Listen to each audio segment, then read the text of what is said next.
If you like classic Chevrolets, both old and new, then this is the show for you. The Menards Chevy Show this week from Eastern Pennsylvania.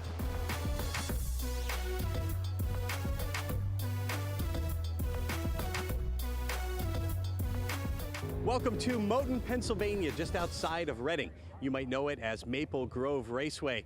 This place was built in 1962 and it has a ton of history. And there's a ton of history here this weekend at the Menards Chevy Show.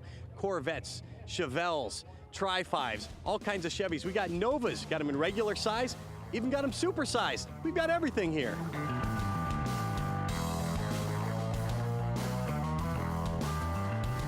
Doug Yoder is taking home the OPGI Original Award, and he's taking it home in this beautiful 1967 Chevelle SS. How much of this car is original equipment? The entire car. It's been taken down to the last nut and bolt and restored. Every part and piece has been restored on the car. How much did you have to do to this car, and what kind of condition was it in when you got it? It was terrible. The floors were gone, quarters were so-so, roof had some work done on it. It was pretty rough, and it only has 20,000 miles on. They left it sit in the yard and let the weeds grow up around it. How do you find a car that's in that condition and think, well, this is something I can take and restore and make beautiful again? It was rare, and you know, it was worthy of putting a little more time and money into it than, say, a regular 396 car. I can envision any car I can redo, but these are very rare, and you don't want to see them get lost. How rare is this car? They made 612 of the L78s, and there might be 10 existing with the original drivetrain. How did you find this car? Someone wanted me to authenticate it. He was thinking of buying it, and it was in Iowa, and I didn't hear from him for a while, and I emailed him and asked him, how'd you make out with the car? And he says, I thought it was too much of a project. I bought a Corvette. He said, but I'll give you the number. You know, you can call the guy. I said, well, I already have two. I'm really not looking for another one, but he should have never gave me the number, because in a couple of days I was on my way out to get it. Congratulations, Doug Yoder, on the OPGI Original Award. And now a producer's pick. It's Craig Press in a great-looking Gen 2 Camaro. We bought it a few years ago to do a sympathetic restoration on it. Unfortunately, after we got back from sandblasting and found out the original LT1 had swallowed a valve, we decided to go modified. So we bought Detroit Speed suspension. I had this GM 450 horse crate motor, put a Tremec 6-speed, fast fuel injection, vintage air conditioning, loaded it up with some billet, and my brother-in-law did the rest. Now, there had been a restoration attempt on the car before you bought it. How much did that set the table for what you wanted to do with it? Well, I thought it was actually going to be better, and I realized why he stopped where he did. You know, things weren't fitting as good as they should, and so, like I said, I can see where why he quit where he was at. There's no doubt about it. What goes through your mind when you find what you thought was a Christmas present is a lump of coal? Well, you know, that's when you start switching gears. Like I said, I was going to do it all original Z28, and then I saw that I was going to have to do a bunch of stuff to it, and we figured we wanted to make it the way we wanted it. Just as I've been standing here, people have come by to remark about the paint job. Tell me about that beautiful red paint. Well, that's a base coat of black with House of Colors candy red on top of that, and then Jimmy does his magic with the clear. We drive it as much as we possibly can. I mean, there's no doubt about it. It's like driving a new car. It's just, you know, it handles just extremely well. It's like it's on rails, you know, like a modern Corvette or Camaro. Well, 1963 was the only year for the split window Corvette, so if you find one, well, you're pretty lucky. And apparently this car has a pretty lucky past, right, Kim? Yes, it was a Texas car. I found it last summer. It was on Craigslist and eBay at the same time, and I was lucky enough to get it from the guy that bought it in the early 80s. Now, what was the history for him? How did he come across the car? He was from Pennsylvania. He moved to Texas, and he found it while he was in Texas. He actually had a 63 and a 64, but the 63 he kind of preserved, and he moved back in 1992 to Pennsylvania, and he stored it in a school, he told me, until pretty much last year is when he got it out to sell it. So this car is pretty much a barn find for you. Pretty much. What do you like about the 1963 Corvette? The split window. That's my favorite part of the whole car. It's 1 year only. You're never going to see it on any other C2s. Tell us about the car. What kind of engine? Talk about the specs. This one is a 327, 340 horse, so it's a high horse car. This car came with nothing. The high horse cars had no other options for them.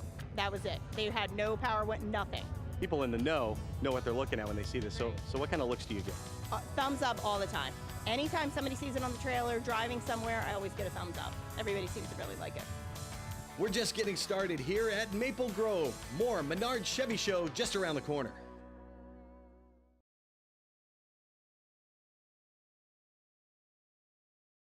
Menards Chevy Show is brought to you by Chris Austin's Chassis Works, the home of higher technology. Z-Max, the one product for your engine, transmission, and fuel system. Scoggin Dickey's Parts Center, your source for custom-built street-to-strip power. And by Dustless Blasting, it's the future of surface preparation. Welcome back to the Menards Chevy Show. Now, when you're modifying a Chevy pickup truck, you can do one of two things. You can slam it down to the ground, or you can raise it up. Way up in this case. It makes about 600 horsepower if you can afford the gas. And it's one of a lot of cool trucks here at the Menards Chevy Show in Maple Grove. Brought to you by Zing T, Peter Hagerman's 42 pickup is naturally cool. What makes the 1942 Chevy pickup unique? It had limited edition because they had stopped production in May, is what it did, and they actually didn't really put a lot of chrome on the vehicle then either. Actually did away with all that. What are some of the places where you see paint instead of chrome? Almost all the places where you had the grill area there and around your headlights, all your bumpers, none of that was really chrome. It was all done away with. Your handles, they kept them. The interior handles, they kept that. But as far as that, it was all done away with. What do you know about this particular truck's history? I'm not too certain of it, but there was a guy in Littlestown that had like a business where he planted trees, and he used that truck running around in his business of mowing grass, I guess back then as a modern day guy, and planting trees for people. And when I tore her apart now, she had 30 cal bullets stuck up underneath the dash in her. So I still never believed that, if it being still not a commercial car, that how the 30 caliber bullets ever ended up in the dash. So you never know if it was war effort or not. It could have got lost, but what I can find, and it was titled and everything's true, and the sticker on, the VIN tag on the truck. Now, how much of this truck is original? The front forward, the front frame, the rear end, all that. The only thing I had to reproduce, I threw the bed away, and you cannot get metal fenders in the rear and metal running boards anymore. They're fiberglass running boards. The running boards I had, like somebody had dropped on them, so I couldn't get them back. I think I had her for 10 years now, so 07 I make sure, yep, somewhere like that. Yep, luckily I had a spot in the garage for it because it's been 10 years. This is the first time it's ever been out, so I did pretty good. And Carlisle was over there, and we got wet, but yeah, this is the first time that it's been out, so I slapped her together. There's still some things that need to be done, but it represents sort of the era. It's close enough representative. That naturally cool truck is 75 years young and brought to you by Zing T. Brent Clark out of Coshocton, Ohio, rolled into Maple Grove with a great-looking 56 wagon, a two-door Chevy 150 Handyman. Was lucky enough to find it in a cement block building in Westerville, Ohio. Believe it or not, traded it for an 83 Chevy Suburban. What kind of condition was this car in when you found it? It had a lot of patina. Six-cylinder had been rebuilt. It was a Power Glide, but it was disassembled partially. But believe it or not, it was pretty near rust-free. A few pinholes in the floor. No panels were replaced. Believe it or not, the spare tire well was intact. A lot of these cars, you open up the spare tire well compartment and you can see the ground, but not this one. Color's unique, and it's obviously not a factory color. Where'd the idea for the orange come from? I was looking for something different, and I actually found a 03 Mazda Protege sitting on a car lot, and stopped, went in to the office, and got the paint code off of that car to get the exact color. So that's how that came about. And what do you have under the hood? That's a 94 Camaro. It's an LT1 4L60 E transmission. What's your favorite thing about driving this car? Just the uniqueness of it, I guess, and it does get a lot of looks. A lot of people call me a perfectionist, and on the back of my trailer door, it says, "Behind this door lurks a disease for which there is no cure." And I've been messing with these cars since 1975.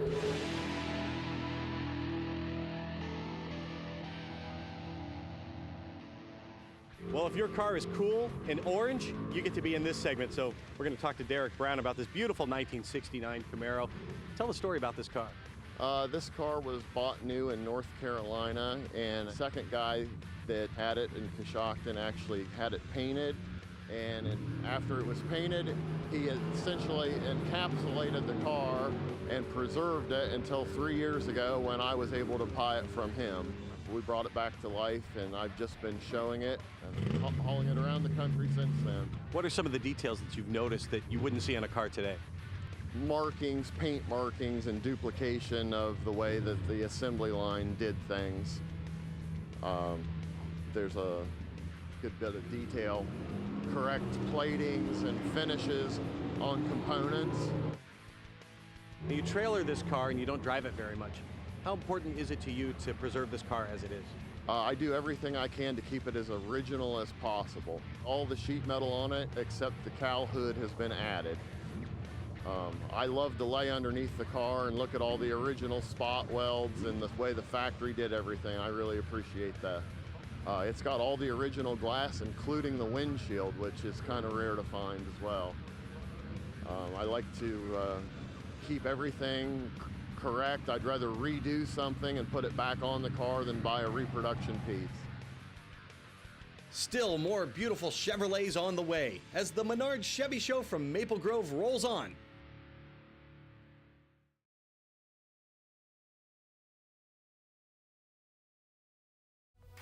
Welcome back to the Menards Chevy Show. We're just outside of Reading, Pennsylvania at Maple Grove Raceway. We've got a great crowd, some great cars, and a great facility playing host. How important is the Menards Chevy Show to Maple Grove Raceway? It is extremely important, and not just for us as a facility, but it's a very important feature in a lot of people's lives. I mean, we have a family that comes, and this is their family reunion every year. They spend a whole week and they all get together. It's from the car shows to the swap meet to the racing. It's a great place for families to get together because there's something for everyone. It's a Chevy lover's paradise, hands down. And it's great to see all these different cars out here in the field that family members, that grandfathers and fathers and mothers and grandmothers can show their kids, this is what I drove back in the day. So it's great to see the different family elements coming together. Every year we have our Dodge Nationals. It's when NHRA comes into town, and we have a big crowd come in. We have the Street Outlaws coming this year, and we have manufacturer car series coming in, and we have a lot of different little bracket racing that is not little necessarily, but it's got that hometown feel to it, which is very, very nice.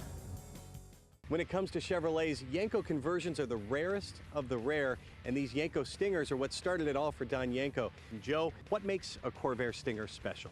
Don YENKO's first car endeavor before building the 427 Camaros, CHEVELLES, and LT1 Novas, made a deal with Chevrolet, and they trucked in 100 white cars, black interior, just like this, and he converted them for deep production road racing. And after they were finished, the SCCA guy came in and counted them, and there was 4 missing. And he said, "Where's the other 4?" He said, "I sold them already." So he got approved, and they went road racing. 90% of the cars went road racing. Very few back then were sold as street-driven cars. How did your love affair with the Corvair begin? Oh my, 1965. I joined the National Corvair Club in 1965 and went to my first convention, which is at the Valley Forge, Sheraton Valley Forge, right outside of Philadelphia. And I still have pictures of the cars and my daughters, who were about that tall. Just amazing. I collect a lot of things. Was a YENKO Stinger the holy grail for you when it came to collecting Corvairs? Yes, I had searched for one for years. I did find 1 or 2 that were really, really bad. I mean, I was willing to restore a car, but they're rare. But I always look at the serial number 1 to 100s as it. I don't know how many of the red and blues are left. Authentic Yenkos are hard to find and even harder for the average person to afford. So Joe Lienti restored his 70 Nova as a tribute to the real thing.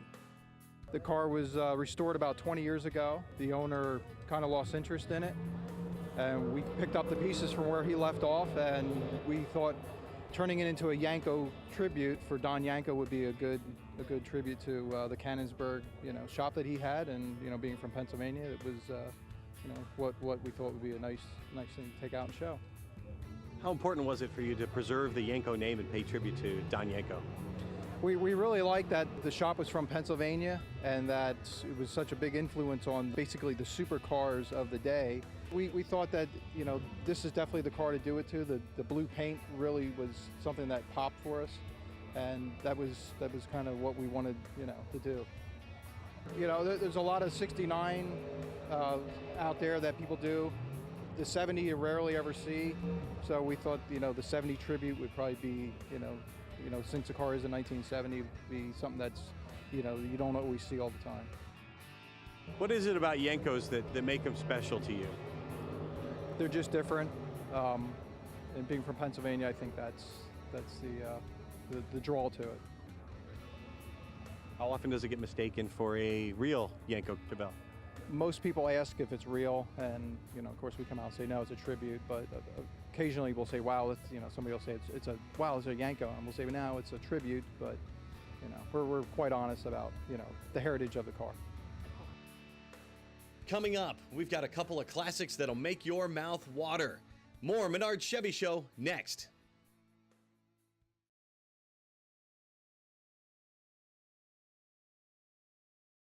The Menards Chevy Show is brought to you by Performance Unlimited, your crate engine experts, building your dream and ours one engine at a time.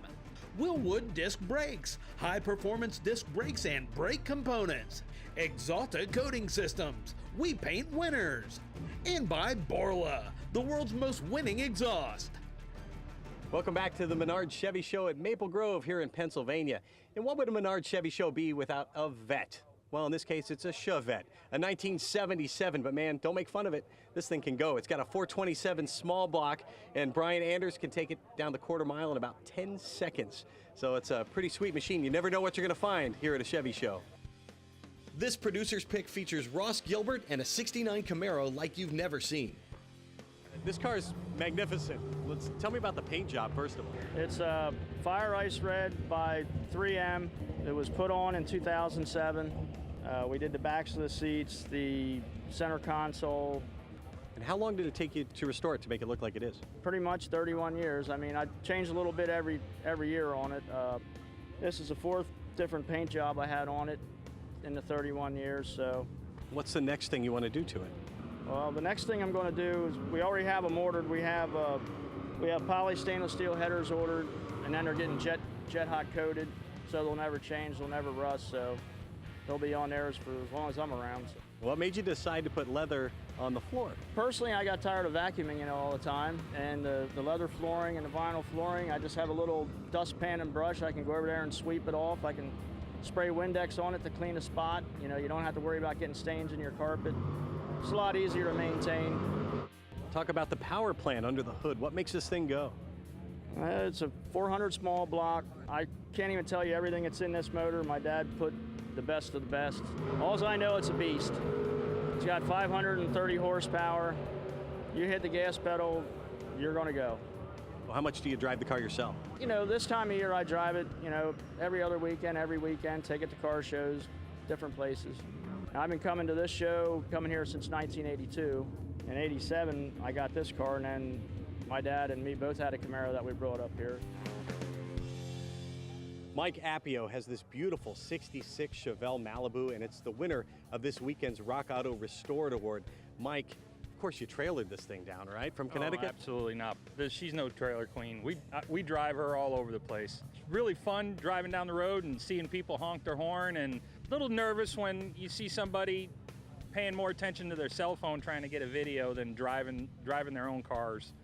The most recent thing I got from Rock Auto was some spark plugs, shotgunned the electrical problem, and when I took the plugs out, found 3 out of the 8 with hairline cracks, and they basically disintegrated.